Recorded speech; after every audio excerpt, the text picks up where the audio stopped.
Blaze Miller, nigga. Thank God for life. Thank God for family. Thank God for the moves we about to make. J-Dog, mine really all fucked up a few weeks ago. I just lost my father. Lot of shit I would've took light, but nigga since then I've been going harder. Don't trust no bitch that's fucking with your dog. That's law and order. So east side when I'm on the west, boy, I still be thinking about cross the water. Hold up, let me get it right. They got bitches trying to figure what I'm living like. If you know me, then I really ain't the chillin' type. I'm much rather put the dick up in the wrist tonight. Cause I got moves to make, I got bills to pay, I got kids to feed, I got fam. Today we take a look into the life of musical artist Blaze Miller, from his childhood to his big break into the music scene and up-and-coming projects. Blaze has a true passion for what he does, and in despite of his ups and downs, he refuses to stop. He is a true artist at heart.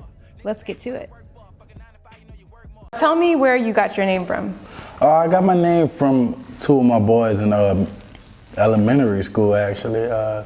We used to rap together, and I went by my government, which is Blake, and they would like switch it to Blaze, you know what I'm saying?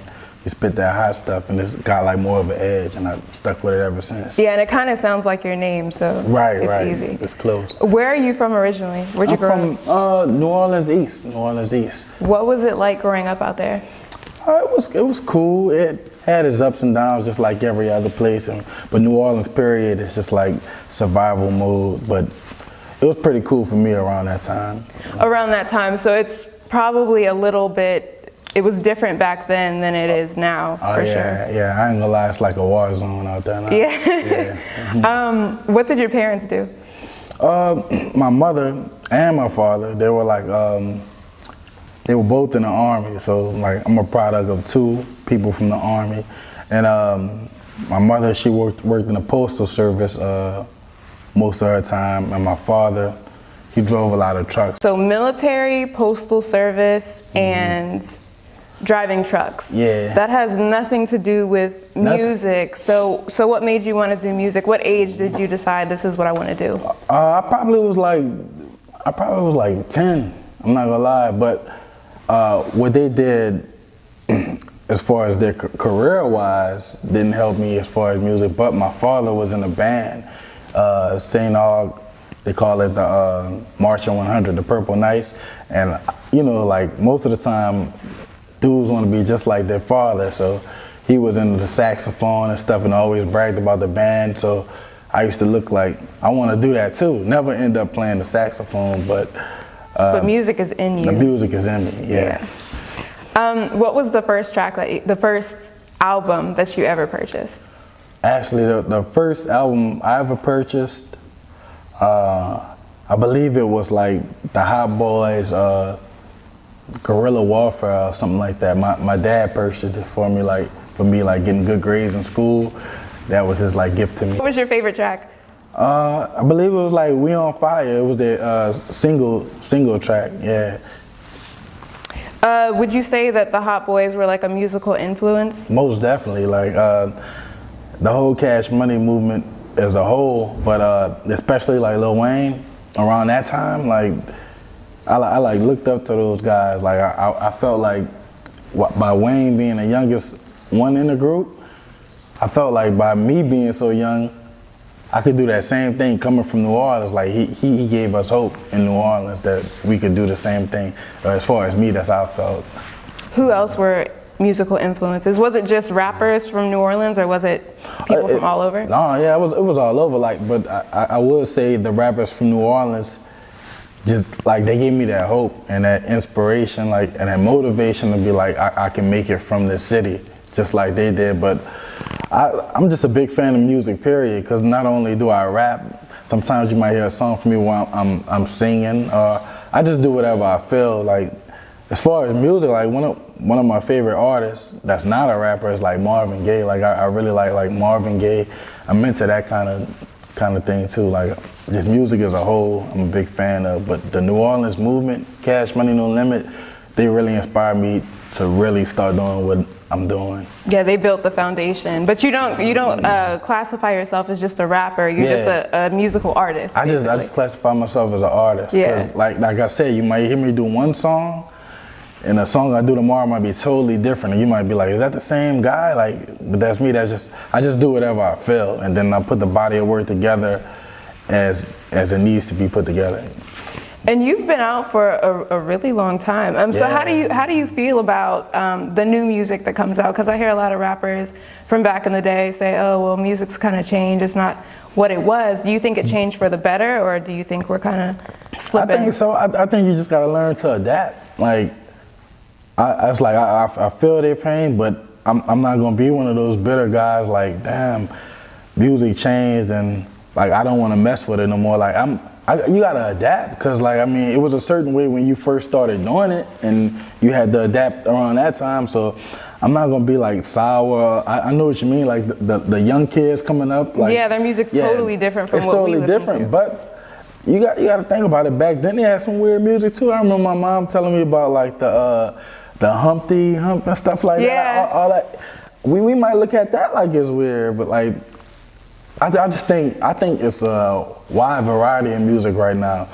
I think you still have your hip hoppers. You got your your backpack rappers. You also got like your trap rappers. You got your R&B. You got your pop.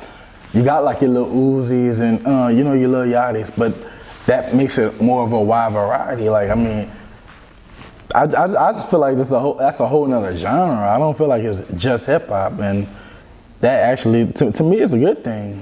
You just gotta learn to adapt. So if I could do what I do and actually mix it with what they're doing, like, hey, I might get a whole nother fan base. So I don't look at it like they're taking away from what I'm doing. It's like you gotta learn to adapt in any situation, even music. So right now, like what's hot and what everyone's listening to is trap music. Right. So do you think that puts pressure on you and your style to stay relevant? Not really. Not really. Like, I mean, no matter what kind of music I do, I'm gonna stay true to myself. So if I like the kind of beat that they're doing, like it might be like a trap beat, I might do what I do to that beat. So it doesn't put pressure on me. I feel like I can adapt. All right. So you were in a group called the Block Burners. What year did they start? It's kind of a tricky question, because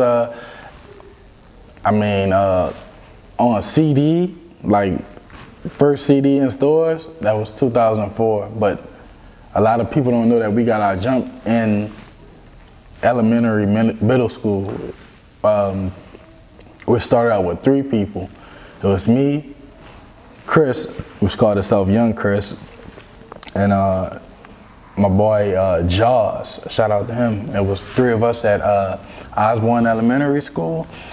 And we would just rap like when we weren't supposed to be rapping, like in school, making beats on the desk, or when everybody else was at recess playing basketball, kickball.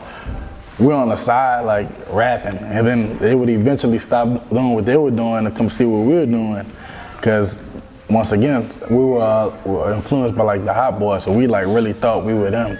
So we were outside like rapping, everybody surround us, and we used to get good vibes, and they really, I think the people in the elementary school really helped us to further what we were trying to do. If you see like the Overheated album, that's the name of the album, Overheated, that was me and Chris. You would only see 2 people, right. 2 members. And that's like when it really got established like on paper and TV and all that, that was me and Chris. But the start of it started as 3 people. And we actually, the first name of our group, it was crazy, it was weird, it was whack. It was called the 3 Gs. It was me, Chris, and Jaws. And eventually Jaws would move on to go to St. Arnold, which I talked about earlier, where my dad went to. And it's like his mom wanted him to focus on education. And me and Chris, like we still were at Osborne, and we were like, man, this is what we want to do. Like, we still were cool with Jaws or whatever. And we just kept going, did talent shows. And there was a really popular show on the radio, Q93 out here, called the 9 o'clock Props. And like almost every rapper in the city like would call in. You call in to Wild Wayne. Shout out to Wild Wayne, because he kind of helped us get our start too. And you would call in and you just start rapping. They give you like a minute to rap with a beat over the phone, and like the whole city's listening at 9 o'clock. And me and Chris would call in all the time, and I wouldn't say we won every time, but we won a lot of times, and that's kind of where we got our start. How did you go from the 3 Gs to Block Burners? Like, where did Block Burners come from? Goes back to like the Hot Boys thing. It was like the 3Gs. It just sounded like real like whack. Like it sounded like generic, like some made up stuff. Like it's three of us, so we just gonna call ourselves the 3Gs.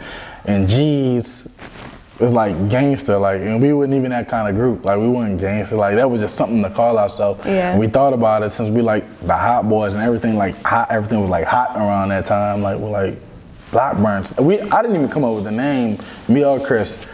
It's crazy because the person who came up with the name was the person that wound up not being in the group anymore. It was Jaws. You know, we talked everything out. Everything was cool, and that pretty much how that went. That's pretty much. Okay, so on the Block Burner album, the hit, the one you did the music video was "Work That Thing." Work That. Why did you guys pick that as the single?